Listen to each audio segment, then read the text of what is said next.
దేవుని నామానికి మహిమ కలుగునుగాక. కుడి వచ్చినటువంటి మీ అందరికీ మన ప్రభువును మన రక్షకుడైనటువంటి యేసుక్రీస్తు నామములో శుభాలు వందనాలు తెలియజేస్తున్నాను. ఈస్టర్ తరువాతి రెండవ ఆదివారంలో మనం ప్రవేశించున్నాము.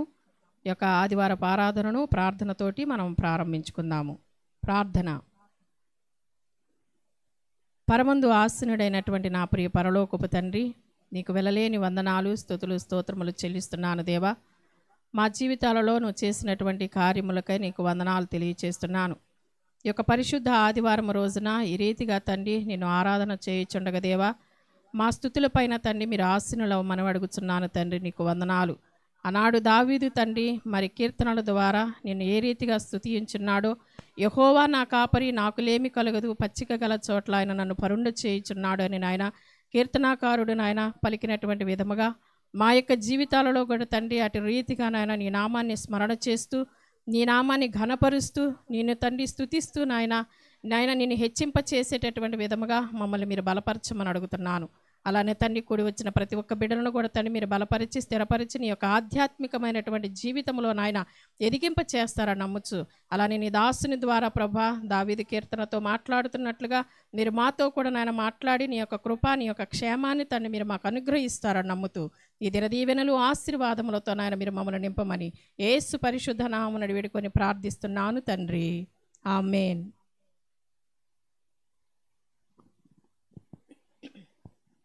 ఆరాధనకు ముందుగా ఒక పాటను పాడుకొని ఆయన నామాన్ని ఘనపరుద్దాము. షారోను పొలములో పూచినటువంటి పుష్పమును నేను అనేటటువంటి కీర్తనను మనం పాడుకుందాము.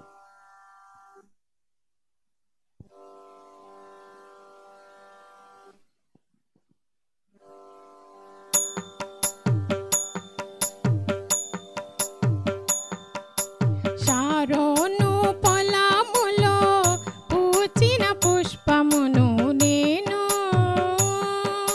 షారోను పొలములో పూచిన పుష్పమును నేను,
వాక్యాన్ని చదువుకుందాము. ఈస్టర్ తరువాతి రెండవ ఆదివారం కొరకు ఏర్పాటు చేయబడినటువంటి వాక్య భాగాన్ని చదువుకుందాము. కీర్తనలు 23వ కీర్తన 1వ చరణము. యెహోవా నా కాపరి, నాకు లేమి కలుగదు. పచ్చిక గల చోట్లను ఆయన నన్ను పరుండజేయుచున్నాడు. శాంతికరమైన జలముల యొద్ద నన్ను నడిపించుచున్నాడు. ఇంతటితో వాక్య భాగము ఇంత పర్యంతము. వాక్య సందేశంలోనికి వెళదాము. మన మధ్యలో ఉన్నటువంటి దైవజనులను reverend doctor Navakumar Rayapudi pastor గారును మన మధ్యలోనికి ఆహ్వానించుకుందాము.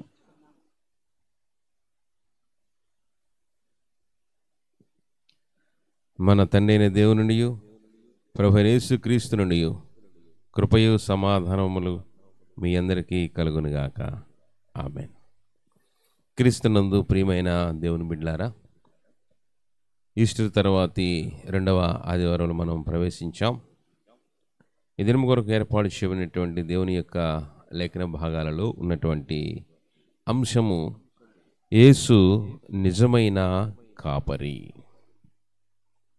ప్రియ దేవుని బిడ్డలారా, ఈ కాపరి అనేటటువంటి పదము చాలా గొప్పది, చాలా పెద్దది.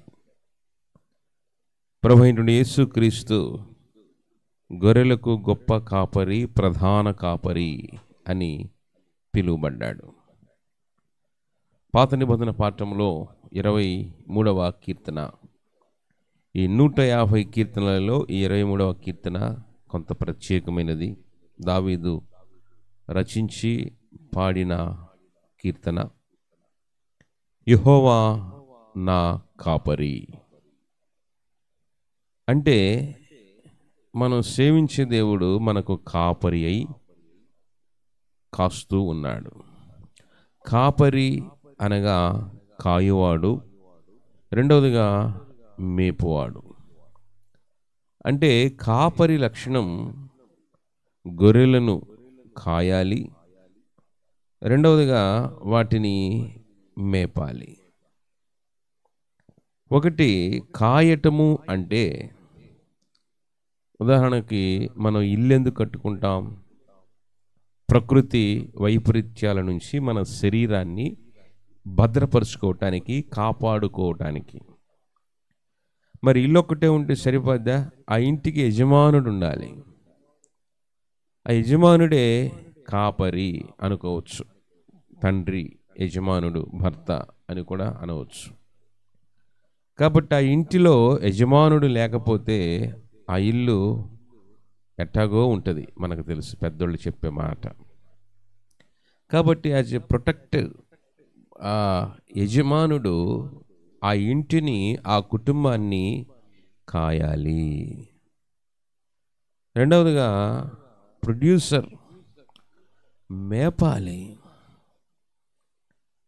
ప్రియ దేవుని బిడ్డలారా, అయితే ఇక్కడ ఈ కాపరి ప్రభువైనటువంటి యేసుక్రీస్తు ఆయన యావత్ మానవ జాతిని సాతాను కబంధ హస్తాలలో నుంచి కాచాడు. పేతురుతో ఒక సందర్భంలో మాట్లాడుతూ, పేతురు, సాతానుడు నిన్ను జల్లెడ పట్టడానికి కాచుకుని ఉన్నాడయ్యా, నేను నీ కొరకు వేడుకున్నానయ్యా అని చెప్పేసి అన్నాడు. కాబట్టి సాతానుడు ఎవరిని మింగుదుమా అని చెప్పేసి అని గర్జించు సింహం వల్లే వెతుకుచూ తిరుగుచూ ఉంటాడట. కాబట్టి ఆ సాతాను కబంధ హస్తాలలో నుంచి మన దేవుడు మనల్ని కాసేవాడు. అందుకని ఇశ్రాయేలును కాపాడువాడు కునుకుడు నిద్రపోడు అన్నాడు. రెండవదిగా కాపరి లక్షణం మేపాలి. ప్రియ దేవుని బిడ్డలారా, పచ్చిక గల చోట్ల ఆయన నన్ను పరుండజేయును అంటాడు. పచ్చిక అంటే శ్రేష్టమైన ఆహారం. పిల్లలకు ఏ ఆహారం పెడితే వాళ్ళు బలంగా ఉంటారో తల్లి ఎంతో శ్రద్ధ తీసుకుంటుంది, తండ్రి వాటిని సమకూర్చి సిద్ధపరుస్తాడు. అలాగనే ఇక్కడ కాపరి విశ్వాసుల అయినటువంటి వారికి మంచి ఆహారాన్ని పెట్టి వారి యొక్క ఆత్మలను పోషించాలి, కాయాలి, మేపాలి. ప్రియ దేవుని బిడ్డలారా, అయితే కాపరులలో 2 రకాలు. పిలుపు లేని కాపరులు, సమర్పణ లేని కాపరులు, సహృదయం లేని కాపరులు, ఇలా రకరకాలుగా కాపరులు ఉండవచ్చు. అయితే యేసు మంచి కాపరి కాదు. యేసు గొర్రెలకు కాపరి. అంటే యేసు మంచి గొర్రెల కాపరి అని అంటారు. మంచి గొర్రెలు లేవు. చాలా జాగ్రత్తగా అర్థం చేసుకోవాలి. మంచి గొర్రెలు లేవు. కాబట్టి యేసు మంచి గొర్రెల కాపరి కాదు. మంచి గొర్రెలు లేవు. యేసు గొర్రెలకు మంచి కాపరి. చాలా వ్యత్యాసం ఉంది. కాబట్టి ప్రియ దేవుని బిడ్డలారా, ఈ వాక్య భాగము యేసు నిజమైన కాపరి. అందుకని యేసు తన పరిచర్యలో బోధిస్తూ మంచి కాపరి తన గొర్రెల కొరకు ప్రాణము పెట్టును అంటాడు. కనుకనే యేసు మన కొరకు సిలువలో ప్రాణం పెట్టాడు.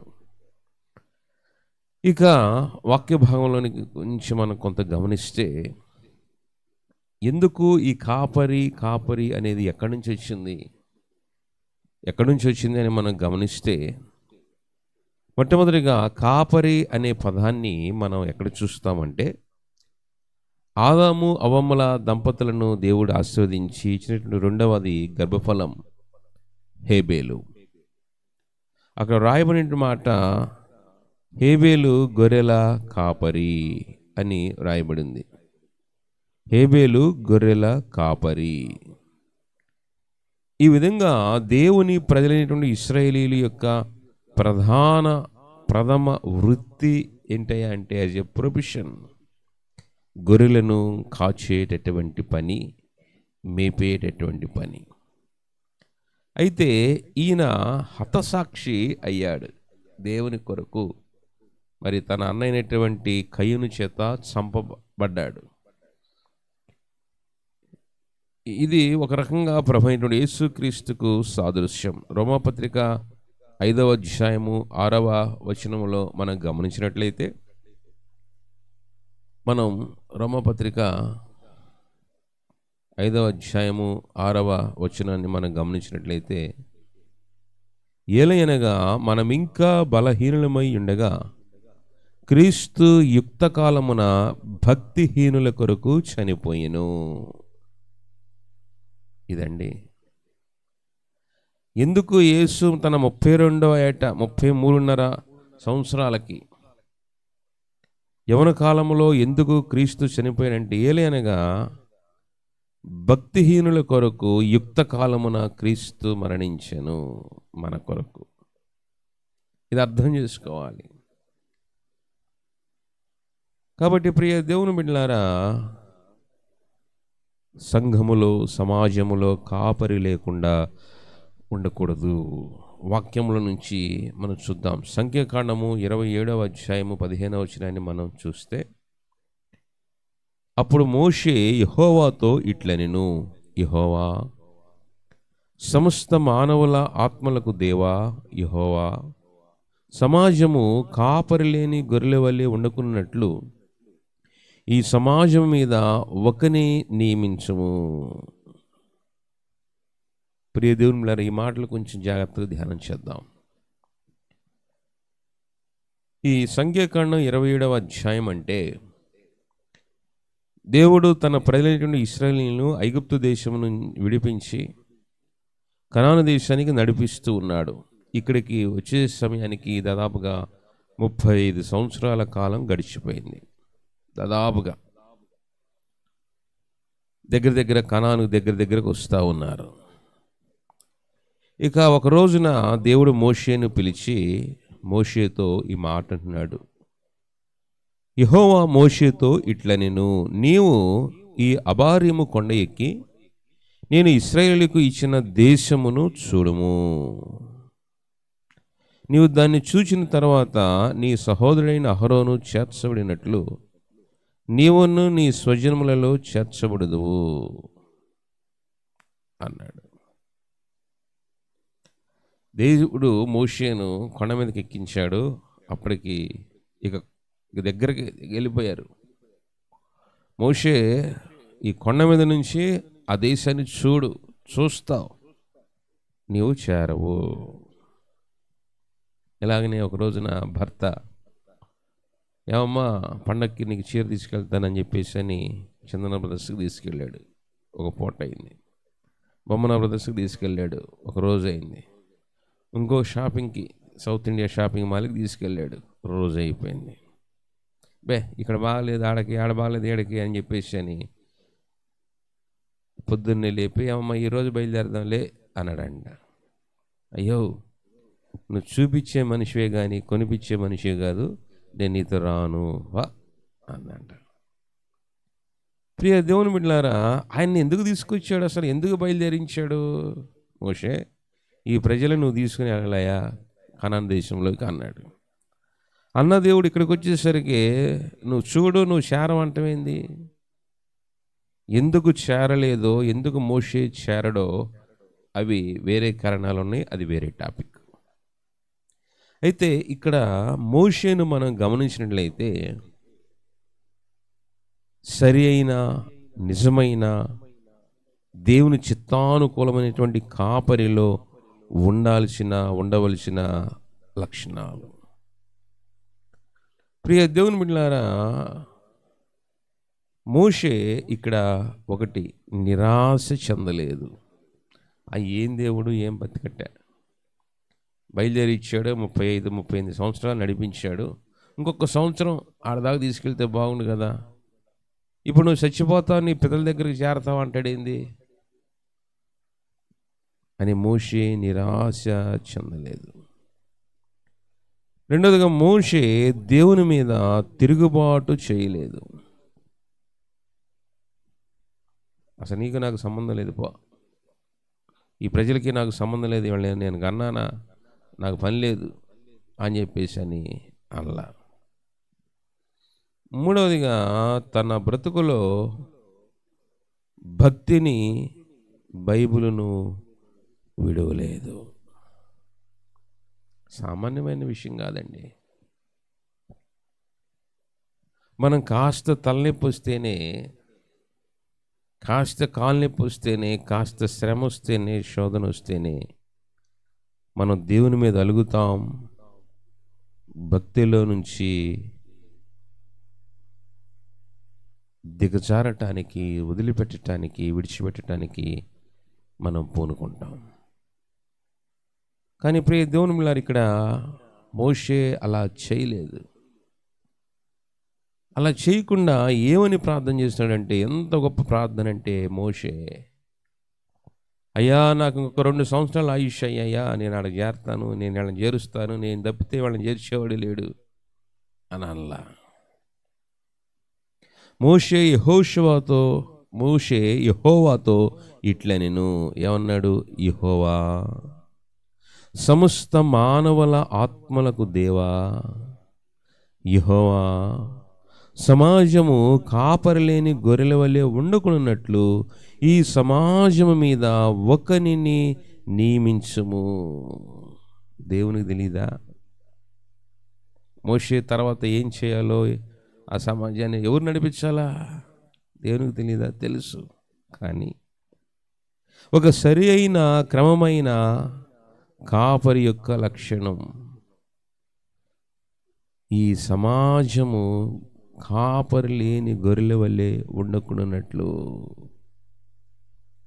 అంటే ఈ కాపరికి సంఘము మీద, సమాజము మీద ఎంత ప్రేమ, ఎంత మక్కువ చూడండి. అయ్యో నేను లేకపోయినా పర్వాలేదు, ఒకళ్ళు ఉండాలి, ఒక కాపరి ఉండాలి. అలా కాపరి లేకపోతే వీళ్ళు ఏమైపోతారు? చెదిరిపోతారు, చెడిపోతారు. బైబిల్ గ్రంథంలో దేవోక్తి లేని జనులు కట్టులేక నశింతురు అని రాయబడింది. అంటే దేవుని వాక్యం చెప్పేవాళ్ళు లేకపోతే, దేవుని వాక్యం చేత మన జీవితాన్ని, మన హృదయాన్ని సరిచేసేవారు, సరైన గాడిలో పెట్టేవారు లేకపోతే ఆ కుటుంబము, ఆ కాపురము, ఆ దేశము, ఆ సంఘము, ఆ సమాజము చెడిపోతుంది, పడిపోతుంది, పనికి రాకుండా పోతుంది. అందుకని మోషే ఏమని ప్రార్థన చేస్తున్నాడంటే, అయ్యా సర్లే నన్ను తీసుకున్నా, నాకు 120 ఏళ్ళు వచ్చినాయి, చాలే నా బతుకు ఇంకెంతకాలం బతుకుతాను, నాకు 2 మగపిల్లలు ఉండారు, పెద్దోడిని చిన్నోడిని ఈ సంఘానికి ప్యాస్టర్నిగా అయ్యి, కాపరిగా అయ్యి, అలాది అని చెప్పేసి అని దేవునికి తన పిల్లల గురించి అప్లికేషన్ పెట్టలేదు, రికమెండేషన్ చేయలేదు, లంచం కట్టలేదు. అయ్యా ఈ సమాజానికి సరి అయిన, నీ చిత్తానుకూలమైన, నీకిష్టమైన కాపరిని ఒకళ్ళని పెట్టయ్యా. ఎంత గొప్ప ప్రార్థన అండి! కాపరి యొక్క లక్షణం. అందుకనే దేవుడు మోషే గురించి సాక్ష్యం ఇచ్చిన మాట, స్టేట్మెంట్, మోషే నా ఇల్లంతటిలో నమ్మకమైన వాడు. ఎంత గొప్ప స్టేట్మెంట్ అండి! ప్రియ దేవుని బిడ్డలారా, కాబట్టి కాపరి ఎలాగుండాలో చెప్తున్నాడు చూడండి. అతడు వారి ఎదుట వచ్చుచు పోవచ్చు నుండి వారికి నాయకుడిగా ఉండుటకు సమర్థుడై ఉండవలెను. కాబట్టి నేటి దినాల్లో సంఘ కాపరి అంటే ఏమనుకుంటున్నారు చూడండి. కాపరి ఎలాగ ఉండాలంటే అతడు వారి ఎదుట వచ్చుచు పోవచ్చు నుండి వారికి నాయకుడిగా ఉండుటకు సమర్థుడై ఉండవలెను. సేవకుడు అదే కోణంలో నాయకుడు. ప్రియ దేవుని బిడ్డలారా, కాబట్టి కాపరి అంటే నాయకుడు. నాయకుడిగా ఉండుటకు ఎలాగుండాలి? సమర్థుడై, సత్తా సమర్థత కలిగి ఉండాలి. ఇదే మాట అపోస్తలుడైన పౌలు తిమోతికి రాస్తూ, నా కుమారుడా, నా వలన వినిన సంగతులను నమ్మకమైన సామర్థ్యం గలవారికి అప్పగించు అంటాడు. ఆ మాటలో మొదట సామర్థ్యము అన్నాడు. సామర్థ్యం కలిగిన నమ్మకమైన వారికి అప్పగించు అన్నాడు. చూద్దాం ఒకసారి, చూద్దాం. తిమోతి పత్రిక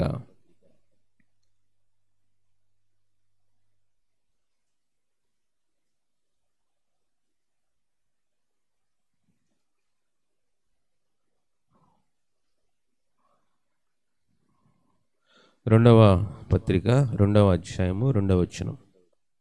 నీవు అనేక సాక్షుల ఎదుట నా వలన వినిన సంగతులను ఇతరులకు బోధించుటకు సామర్థ్యము గల నమ్మకమైన మనుషులకు అప్పగించు. ఇక్కడ పౌలు వాడిన పదం సామర్థ్యం, రెండవది నమ్మకత్వం.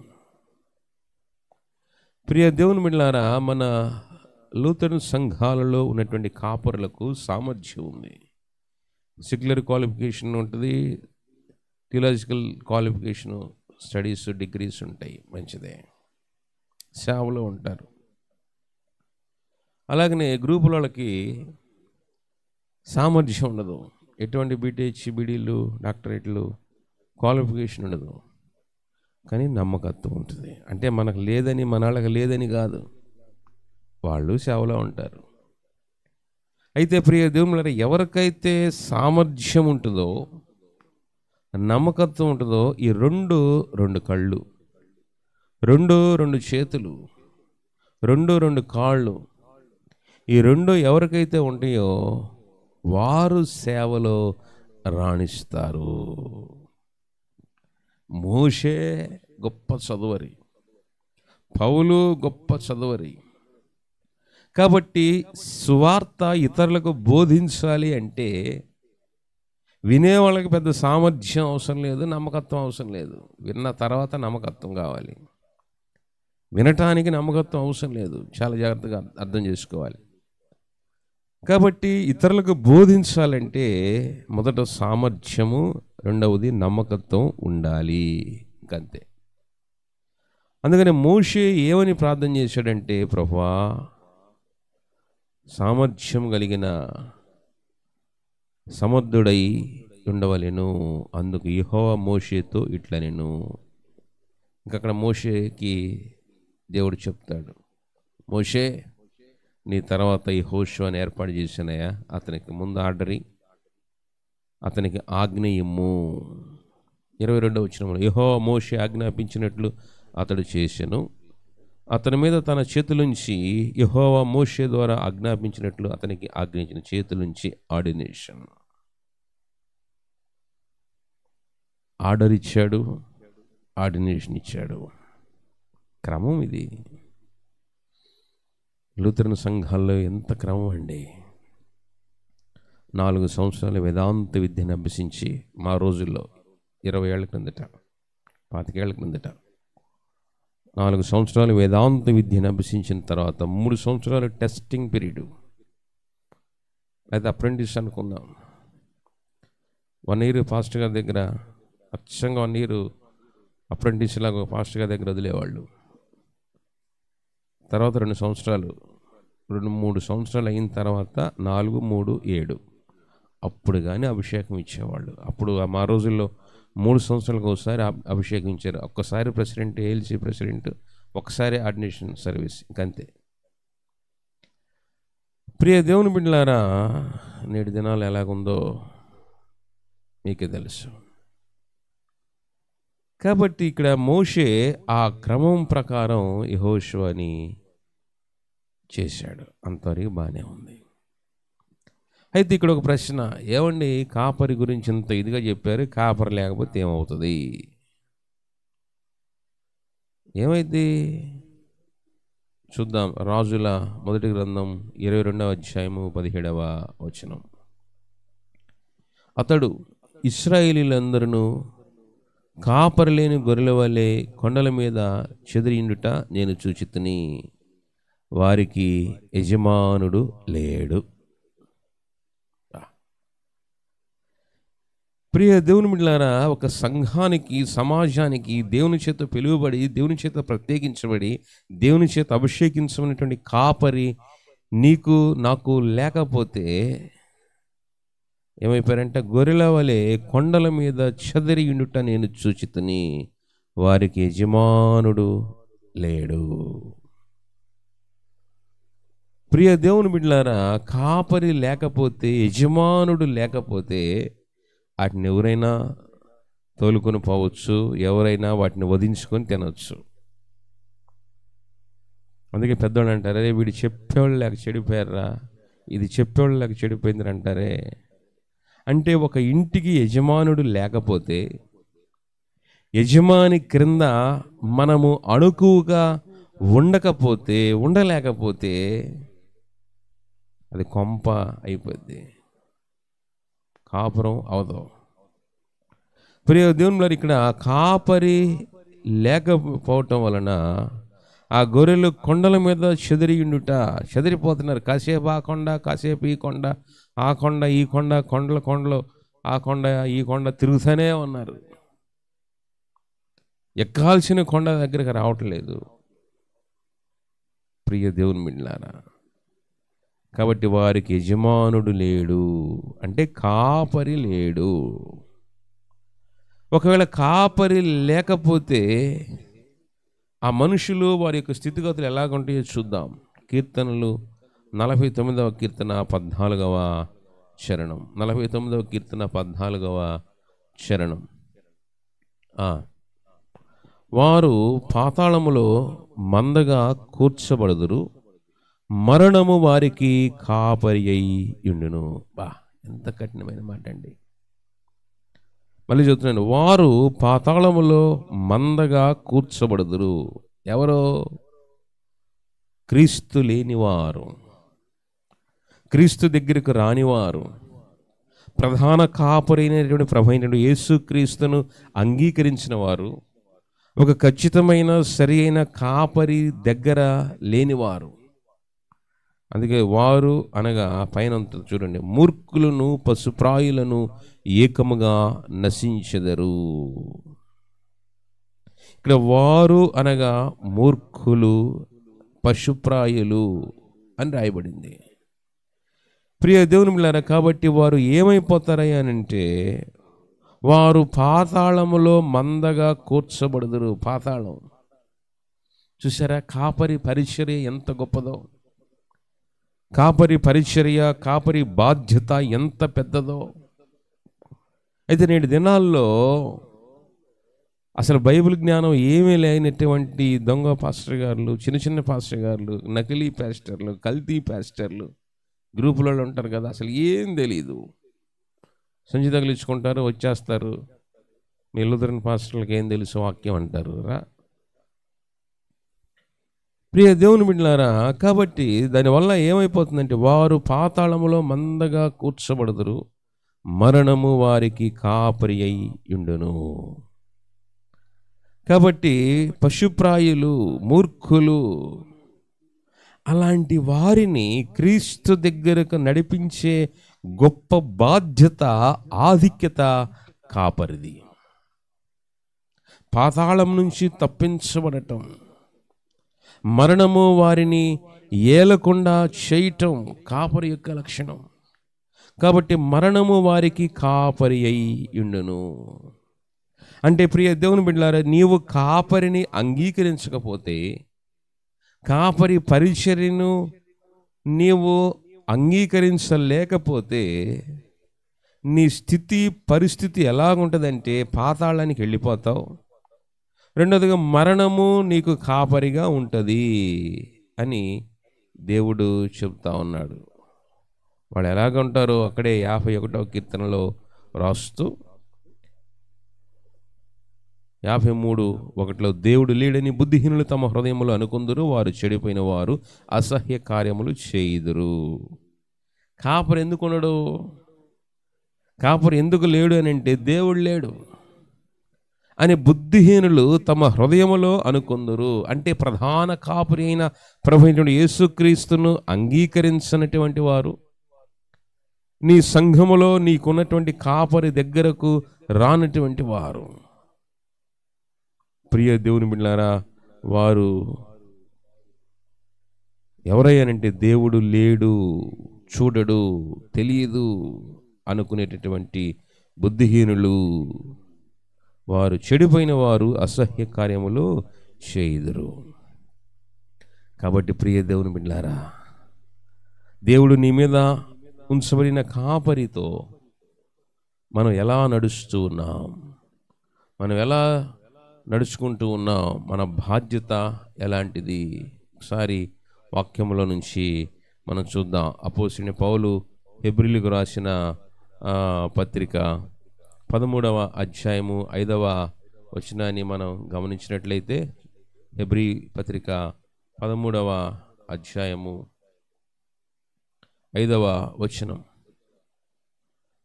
ధనాపేక్ష లేనివారై మీకు కలిగిన వాటితో తృప్తి పొంది ఉండుడి.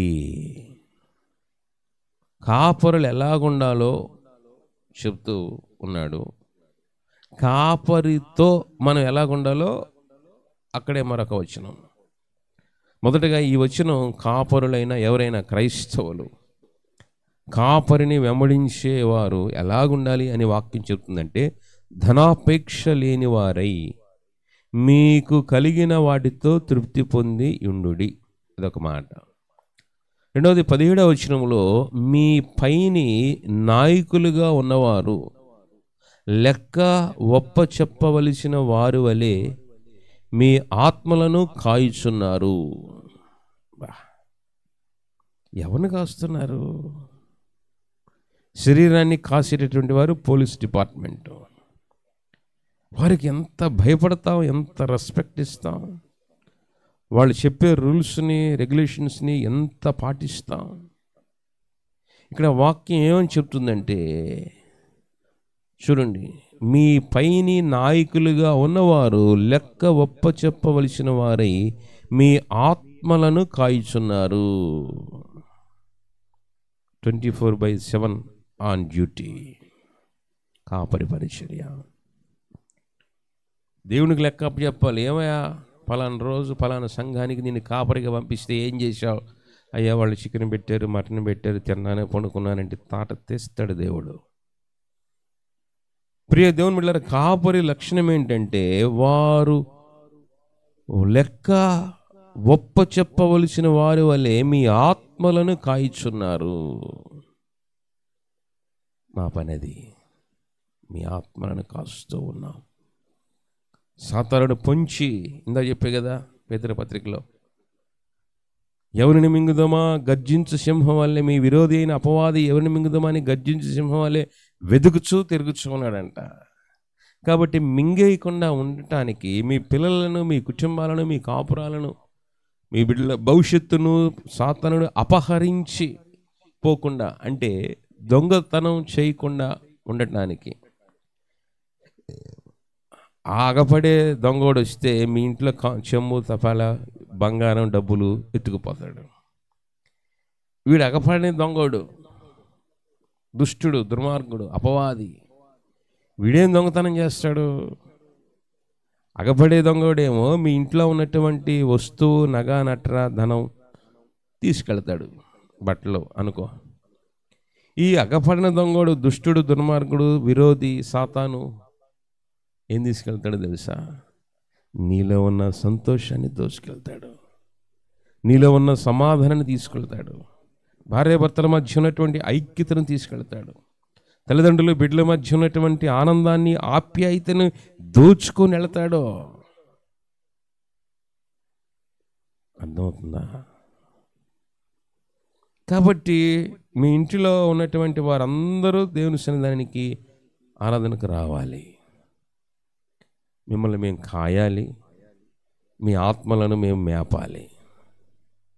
వాక్యం చేత శరీరాన్ని కాసుకోవటానికి బలమైన ఆహారం రోజుకు 2 సార్లు 3 సార్లు అవసరమైతే 4 సార్లు తింటున్నావే, నీలో ఉన్న ఆత్మ వర్ధిల్లటానికి వాక్యమనేటువంటి ఆహారము చేత మేము మిమ్మల్ని మేపాలి. రెండవదిగా దుష్టుని నుంచి కాపాడాలి. ఈ 2 పని మేము చేయాలి. 24/7 ఆన్ డ్యూటీ. ఈ తరుణంలో సాతానుడు ఎక్కడ, ప్రభా పలానా ఆత్మ దేవుని సన్నిధికి రాలేదయ్యా, ఏమయ్యా ఎందుకు రాలేదు, ఏమమ్మా ఎందుకు రాలేదు, పిల్లలు రా ఎందుకు రాలేదు? రెస్పాన్సిబిలిటీ. నీకేందంటే మీరు రాకపోతే అన్నావా, నీ కర్మ. ప్రియ దేవుని బిడ్డలారా, కాబట్టి అలా కాచేటటువంటి పని. సాధారణ తీసుకువెళ్తే పోనీ బట్టల బంగారం తీసుకెళ్తాడు, మళ్ళీ సంపాదించుకోవచ్చు. కానీ ఈ కనపడని దొంగోడు, దుష్టుడు నీలో ఉన్న సంతోషాన్ని, నీలో ఉన్న సమాధానాన్ని, మీ మధ్యలో ఉన్నటువంటి ఐక్యతను, మీ కుటుంబంలో ఉన్నటువంటి ఆనందాన్ని దోచుకొని వెళితే ఇక నీ బతికి బస్ స్టాండే. పోయిన వారం అన్నీ ఉండి యాకోబు ఒంటరివాడు అయిపోలా, పోయిన వారం ప్రసంగం అలా అయిపోతావు. కాబట్టి అలా ఒంటరివాడు కాకుండా ఉండటానికి ఆత్మలను కాస్తున్నటువంటి కాపరుల పట్ల మనం ఏం చేయాలో ఈ వచనం నేర్పిస్తుంది. వారు అనగా కాపరులు, ఆత్మలను కాచేటటువంటి కాపరులు దుఃఖముతో ఆ పని చేసేలా మీకు నిష్ప్రయోజనము గనుక దుఃఖముతో కాక ఆనందముతో చేయనట్లు వారి మాట విని వారికి లోబడి ఉండుడి. బా ప్రియ దేవుని బిడ్డలారా, నిన్ను కాస్తున్నాడే కాపరి, మిమ్మల్ని కాస్తున్నటువంటి కాపరి ఈ పని ఎలా చేయాలంట? దుఃఖముతో చేయకూడదు. ఒకవేళ దుఃఖంతో చేస్తే మీకు నిష్ప్రయోజనం, ఎటువంటి ప్రయోజనం లేదా భక్తి వల్ల. దుఃఖముతో కాక ఎలా చేయాలి? ఆనందముతో చేయనట్లు వారి మాట విని. ఏడొచ్చిందండి తేడా. అయ్యగారో మా మాట వినాలి. నేనెవరో తెలుసా? ఇంజనీర్ని, డాక్టర్ని, వీరుని, సూర్యుడిని. ఇంటికి పోతే వాళ్ళ ఆవిడాడికి మంచి లేదు. ఇక్కడికి వచ్చి దేవుని దగ్గరికి వచ్చి, అయ్యగారు నా మాట వినాలి. అయ్యగారు అన్నాళ్ళే, ఇప్పుడు ఏడంటున్నారు? ఇదిగో ఫాదరే మా మాట వినాలి. నేనంటే ఏమనుకున్నావు? నూనెలో ఏపుతాడు దేవుడు. పాతాళంలో ఉంది రెడీగా.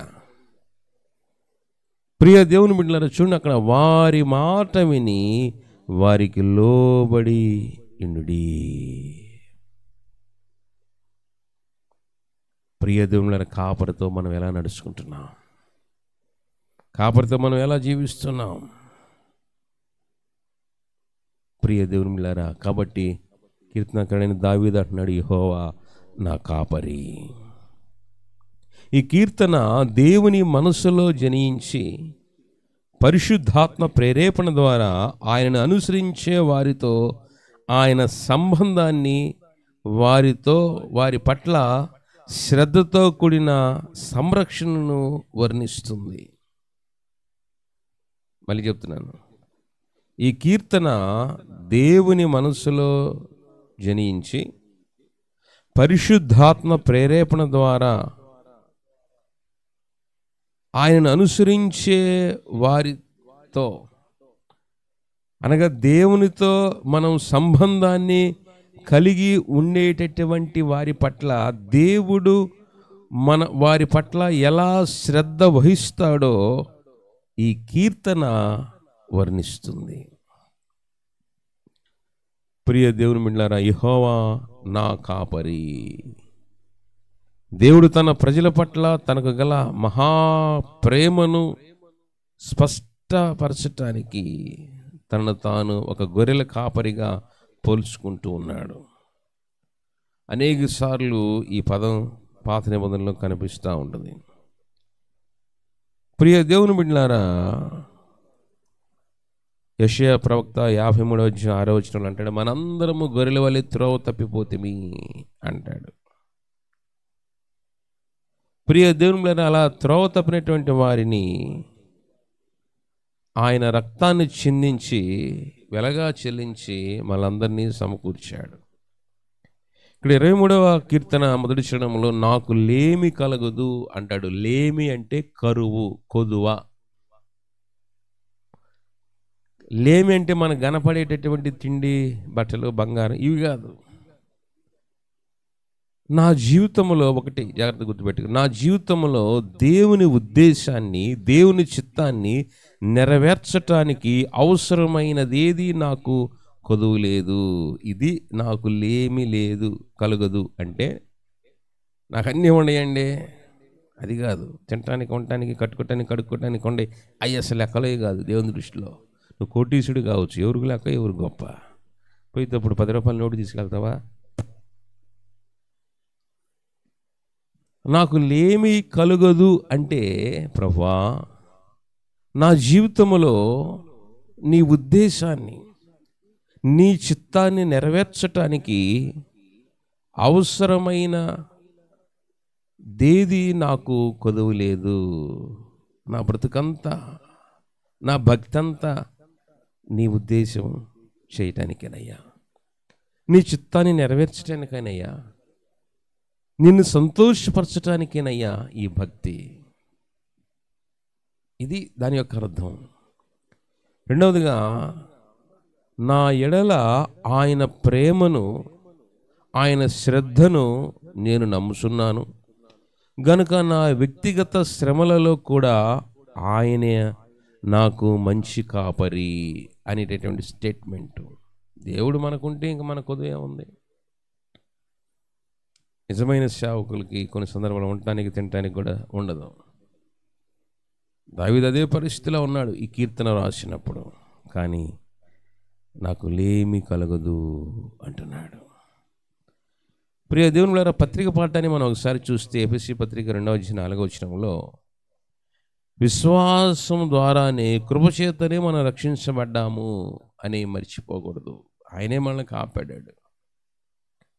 ఇక సువార్త పాఠంలో ఈ కాపరి యోహాను సువార్త 14:1 మీ హృదయములను కలవరపడనీయుడి అంటున్నాడు. ఈ కాపరి నీకు ఉంటే నీకు కలవరం ఉండదు. ఎందుకు అంటారండి? నాకు అది లేదు, ఇది లేదు, అది కావాలి, ఇది కావాలి, ఎదుటోడికి అది ఉంది, ఎదుటోడికి అంత ఉంది, వాళ్ళకి ఇది ఉంది, వాళ్ళకి ఇది ఉంది. ఉన్నాయి. అది కాదే రక్షణ ఇచ్చేది, రక్షణలోకి నడిపించేది, రక్షణలో కొనసాగించేది. మనకున్నవేవి కూడా మనల్ని రక్షణలోకి తీసుకెళ్ళలేవు, రక్షణను కొనసాగించలేవు. నీ ఇల్లు, స్థలం, పొలం, బంగారం ఇవేవి కూడా ఆత్మ రక్షణ కొరకు అవి పనికిరావు.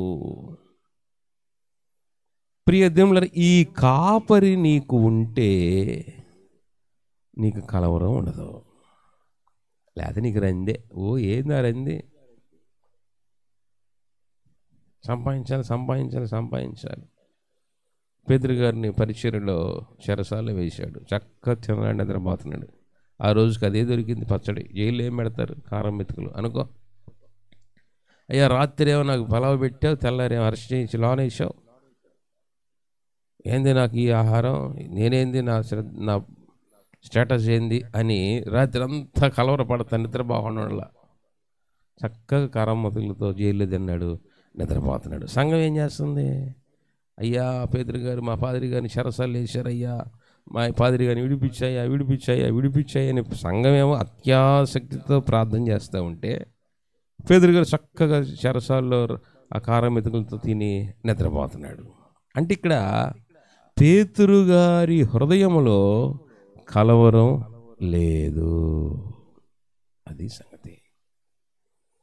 ప్రియ దేవుని బిడ్డలారా, ఈ దేవుడు నీకు కాపరిగా ఉంటే నీకు కలవరం ఉండదు. గుర్తుపెట్టుకో. నిన్ను ఎవరు ఎన్ని అనుకున్నా, ప్రియ నా సహోదరి, ప్రియ చెల్లి, అక్క, నీ భర్త నిన్ను అనుమానించాడు, సుటిపోటి మాటలు అన్నాడు, నీ బిడ్డలు నిన్ను హేళన చేశారు, నీకు చదువు రాదు, నీకు అది లేదు, ఇది లేదు, అది తెలియదు, ఇది లేదు, వాళ్ళు అది ఇచ్చారు, వీళ్ళు ఇది ఇచ్చారు, నువ్వు మాకేం ఇవ్వట్లేదు, మాకేం చేయట్లేదు అని పిల్లలు నిన్ను అవమానించి ఉండవచ్చు. అవునే, ప్రభు వైపు చూడు. ఈ ప్రభువుని కాపరిగా అనుకో. ప్రభువా, నా స్థితి ఏంటో, నా పరిస్థితి ఏంటో నీకు తెలుసు కదయ్యా, నువ్వే నా కాపరివి, నాకు లేం కలగదు అన్నీ. వాళ్ళ పిల్లలు అంటే అన్నారులే, నా భర్త అంటే అన్నాళ్లే అని మౌనంగా ఉండు. 24 అవర్స్లో లైఫ్ చేంజ్ అయింది, పరిస్థితులు మారిపోతాయి. యెహోవా నా కాపరి, నాకు లేమి కలగదు. ఎంత గొప్ప మాట. అందుకనే ప్రభు చెందిన మాట, మీ హృదయములను కలవరపడనీయకుడి. మన హృదయంలో ప్రభు ఉంటే కనికరం ఉంటుంది, కరుణ ఉంటుంది. హృదయంలో ప్రభు లేకపోతే కలవరం ఉంటుంది. మన హృదయంలో ప్రభు లేకపోతే జాగ్రత్తగా ఉండండి, కలవరం ఉంటుంది, కఠినం ఉంటుంది, కల్మషం ఉంటుంది. 3 పదాలు 3 గంటలు చెప్తా. ప్రభు మనలో ఉంటే కనికరం ఉంటుంది, కరుణ ఉంటుంది. ప్రభు లేకపోతే నీ మనసులో కలువరం ఉంటుంది, కఠినం ఉంటుంది, కల్మషం ఉంటుంది. 2వ వచనంలో ప్రభు అంటున్నాడు, నా తండ్రి ఇంట అనేక నివాసములు కలవు. తండ్రి ఇల్లు ఇది పరలోకాన్ని సూచిస్తూ ఉంది. మన కోసం స్థలం సిద్ధపరచటానికి వెళుతున్నాడు. ప్రియ దేవుని బిడ్డలారా, ప్రభువు చెప్తున్న గొప్ప వాగ్దానం, నా తండ్రి దగ్గరికి వెళుతున్నాను, స్థలం సిద్ధపరచడానికి వెళుతున్నాను. నేను మరలా వచ్చి, అంటే యేసు పరలోకానికి వెళ్ళటం ఎంత ఖచ్చితమో, ఎంత ఖాయమో, ఆయన మరలా వచ్చి మనల్ని తీసుకుని వెళ్ళటం కూడా అంతే ఖచ్చితం. ఈ మాట గుర్తుపెట్టుకోవాలి. ఇంకా మన కలవరం ఎందుకండి? అబ్బాయి నేను వెళుతున్నాను, రేపు వస్తాను, నేను వచ్చేసరికి మీరు మిమ్మల్ని తీసుకుని వెళ్ళాలంటే ఒక్కొక్కటి 10 లక్షల బ్యాంక్ బ్యాలెన్స్ దాచిపెట్టుకోండి, దాచుకోండి. అదే పలానా కులంలో పుట్టండి, పలానా పార్టీలో ఉండండి, పలానా ఎమ్మెల్యే దగ్గర నుంచి రికమెండేషన్ లెటర్ తెచ్చుకోండి అని చెప్పాడా? మీ హృదయములను కలవరపడనీయకుడి. యేసు నిజమైన కాపరి, మంచి కాపరి, ప్రధాన కాపరి. ఈ కాపరి మనతో ఉంటే మనకి ఏముందో ఏం లేదో, ఎంత ఉందో ఎంత లేదో, ఎవరున్నారో ఎవరు లేరో అసలు ఇవేమి పనికిరావు. మనతో ఉన్న చుట్టుపక్కల ఉన్నటువంటి బంధాలు, బంధుత్వాలు, ఈ కులాలు, ఈ ఎలక్షన్స్, ఇవేవి కూడా మన ఆత్మని పరలోకానికి తీసుకొని వెళ్ళలేవు. కాబట్టి ప్రభువు లేకపోతే ఇవన్నీ ఉన్నా కానీ హృదయం కలవరంతో నిండిపోద్ది. ఇవేమీ లేకపోయినా మనకు ఎమ్మెల్యే తెలీదు, ఎంపీ తెలీదు, అవసరం లేదు కూడా. ఊర్లో మున్సిపల్ తెలీదు, ప్రాణం తెలీదు, పోలీసు వాళ్ళు తెలీదు, పొలిటికల్ వాళ్ళు తెలీదు, ఎవరు తెలీదు. నీ భర్త నిన్ను ప్రేమించట్లేదు, నీ భార్య నిన్ను పలకరించట్లేదు, నీ పిల్లలు నీతో సరిగా ఉండట్లేదు. ఎవరు లేకపోయినా యెహోవా నా కాపరి, నాకు లేమి కలగదు. ఎందుకు గొప్ప మాట. కాబట్టి ప్రియ దేవుని బిడ్డలారా, ఉదయకాల సమయంలో ప్రభు నీతో మాట్లాడుతున్నాడు. ఇప్పటి వరకు ఇంతవరకు నాకు అది కావాలి, ఇది కావాలి, అది ఉండాలి, ఇది ఉండాలి, అయ్యో అది లేదు, ఇది లేదు, ఇది రాదు, అది తెలియదు అని కలవరపడుతున్నావేమో. నీ మనసులో ఉన్న కలవరాన్ని తీసేసేయి, కలవరాన్ని వదిలిపెట్టేసేయి. నా తండ్రి ఇంట అనేక నివాసములు కలవు. ఈ ఊర్లో మనకు స్థలం లేకపోవచ్చు, పొలం లేకపోవచ్చు, ఫ్లాట్ లేకపోవచ్చు, తండ్రి దగ్గర ఉంది. అలా ప్రభుని నందు విశ్వాసం ఉంచుదాం. ప్రధాన కాపరి, గొప్ప కాపరి అయిన యేసుతో కలిసి జీవిద్దాం, నడుద్దాం, దేవుని రాజ్యంలోనికి చేరదాం. అలాంటి కృప పరిశుద్ధాత్మ దేవుడు సహాయం చేయనుగాక. ఆమెన్. సమస్త జ్ఞానకు మించిన దేవుని సమాధానము యేసుక్రీస్తు వలన మీ హృదయములకు తలంపులకు కావలి ఉండి నడిపించునుగాక. ఆమెన్. ప్రార్థన. పరిశుద్ధుడా, ప్రేమల తండ్రి, నీ ఘనమైన నామమునకు వేలాది వందనాలు. ఉదయకాల సమయంలో ఆయన మమ్మల్ని ప్రేమించి మమ్మల్ని నడిపించిన దేవా నీకు వందనాలు. అవునయ్యా, నీవు మాకు కాపరిగా ఉంటే ఇక మాకు ఎటువంటి కొరత ఉండదు. కాబట్టి యెహోవా నా కాపరి, నాకు లేమి కలగదు అని కీర్తనకారుడు సెలవిచ్చినట్లుగా మా వ్యక్తిగత విశ్వాస, వైవాహిక, కుటుంబ జీవితంలో నీవు కాపరిగా ఉండి మాకు ఎటువంటి కొరత లేకుండా పోషించి, అలాగే మా పైన ఉన్నటువంటి కాపరులు, నాయకులు, వారి మాట విని నీ నిత్య రాజ్యములో మేము స్థానాన్ని, నీ తండ్రి దగ్గర స్థలాన్ని, ఇంటిని పొందుకునే భాగ్యాన్ని దనితిని మాకు నేర్పించమని, వచ్చిన ప్రతి ఒక్క బిడ్డను పేరు పేరును దీవించమని యేసు నామమున అడుగుచున్నాము తండ్రి. ఆమెన్. తండ్రి, కుమార, పరిశుద్ధాత్మ త్రియేక దేవుని దీవెన తోడే నడిపించునుగాక. ఆమెన్. ప్రియ దేవుని బిడ్డలారా, మరి మీరందరూ చూస్తున్నారు, చాలా సంతోషం. ఫోన్ల ద్వారా మమ్మల్ని సంప్రదిస్తున్నారు, చాలా సంతోషం. అలాగే మరి తప్పక ప్రతి ఒక్కరూ షేర్ చేయండి, సబ్స్క్రైబ్ చేయండి, లైక్ చేయండి. అలాగే మీ వ్యక్తిగత ప్రార్థన అవసరతలకు మమ్మల్ని సంప్రదించండి, ఫోన్ చేయండి. అలాగే ఈ పరిచయను ప్రోత్సహించుటకు వాట్సాప్లో ఉన్నటువంటి ఫోన్పే నెంబర్కి మీ యొక్క కానుకల ఇచ్చుట ద్వారా ఈ పరిచర్యని ప్రోత్సహించండి. దేవుడు మిమ్మలను దీవించునుగాక. ఆమెన్. Thank you.